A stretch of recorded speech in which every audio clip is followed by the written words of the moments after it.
turn your back on me. Is that a challenge?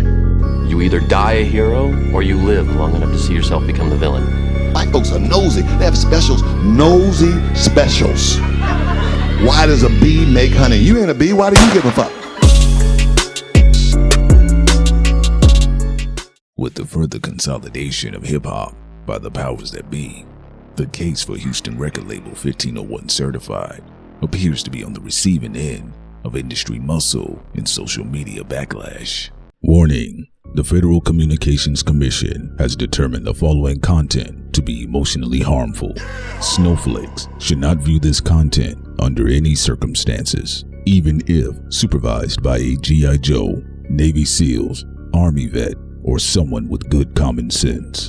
The views and opinions expressed, including the depictions of persons of color, corrupt politicians, white people with or without a tan, haters who have yet to brush their teeth typing angrily in the comment section with hot breath syndrome, do not reflect any official policy or position of the U.S. government. This program contains graphic language, dark comedy, unique intelligence, creativity, a high credit score, and high blood pressure when triggered. This program has also been accused of racism, violence, misogyny, mansogyny, feminism, MGTOWism, defacement of celebrities, and of course, being a bully. Welcome to Thought Crimes.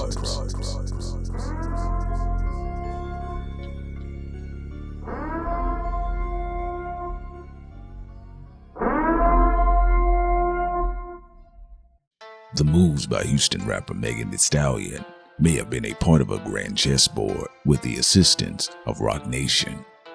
While Meg Thee Stallion was in negotiations with her record label 1501 Certified, she pulled a play from 48 Laws of Power, Rule Number 6, court attention at all costs. Further explained, surround your name with the sensational and scandalous. Draw attention to yourself by creating an unforgettable, even controversial image. Court scandal. Do anything to make yourself seem larger than life and shine more brightly than those around you.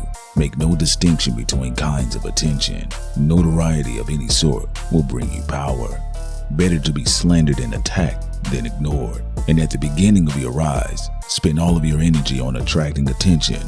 The quality of attention is irrelevant. And Megan not only drew attention with her image alone, but also by broadcasting her grievances to her 9 million followers. When I signed, I didn't really know what was in my contract. I was young, I think I was like 20. And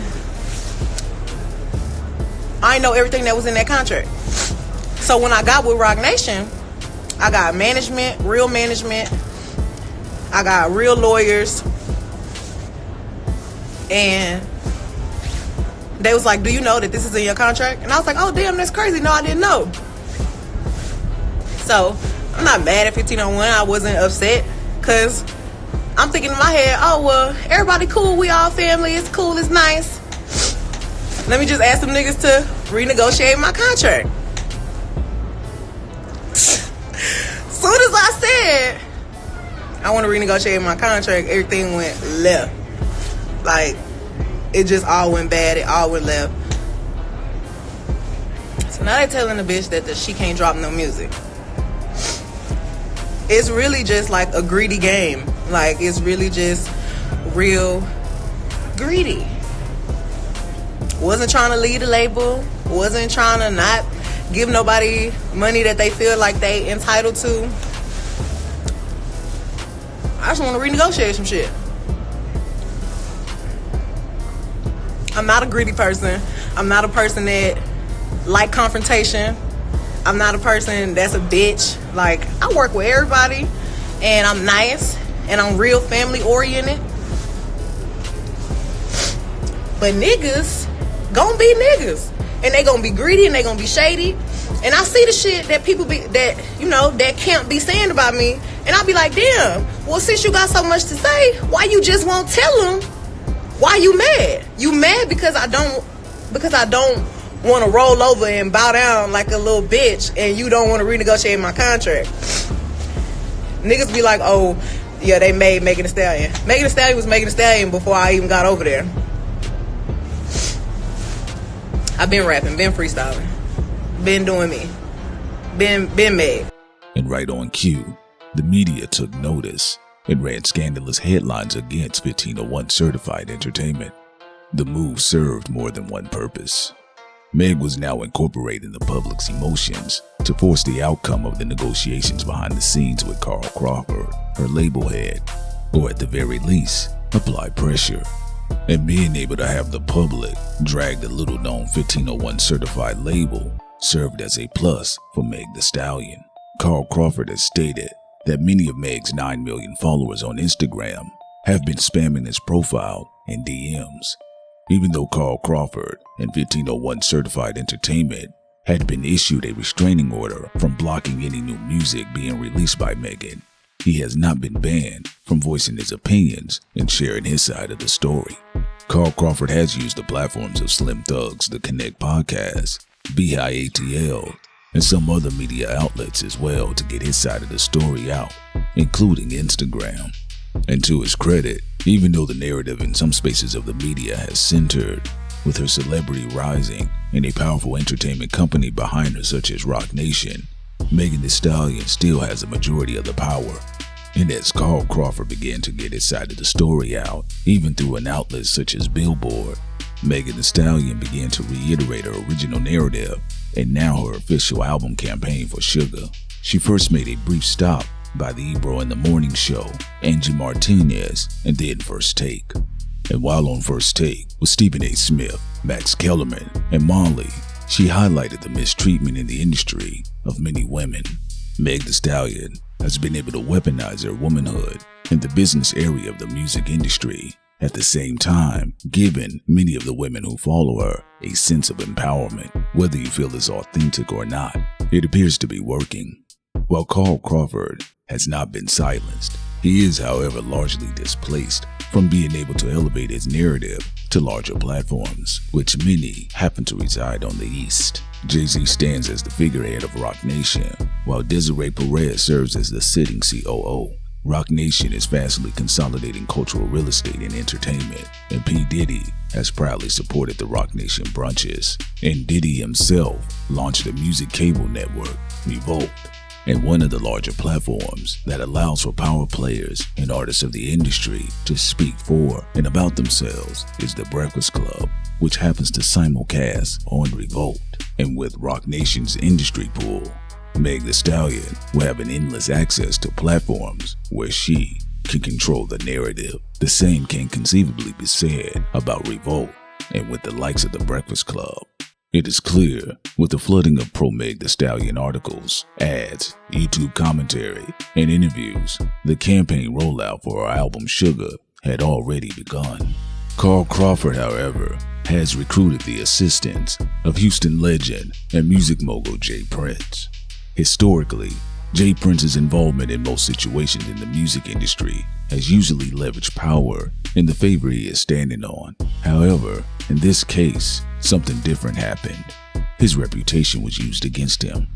In court, Meg Thee Stallion had accused J. Prince of bullying and intimidating people in the record industry.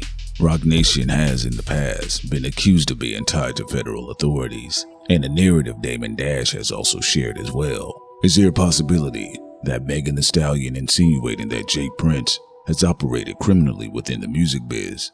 Does that make J. Prince a target for federal authorities? Next time on Thought Crimes, the legend of Troy Mitchell, also known as Smack, how one man's ambition and vision redefined and reinvigorated a fate and art form, and how battle rap has now been elevated to a global phenomenon, and how many rappers once aspired to distance themselves from the classic art of verbal sparring. And now, with the long overdue success of Smack, many A-list rappers and athletes and other celebrities are now looking to show their love for battle rap.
Don't forget to subscribe to Thought Crimes and also our website www.thoughtcrimesworld.com and our Patreon. Peace out, everyone.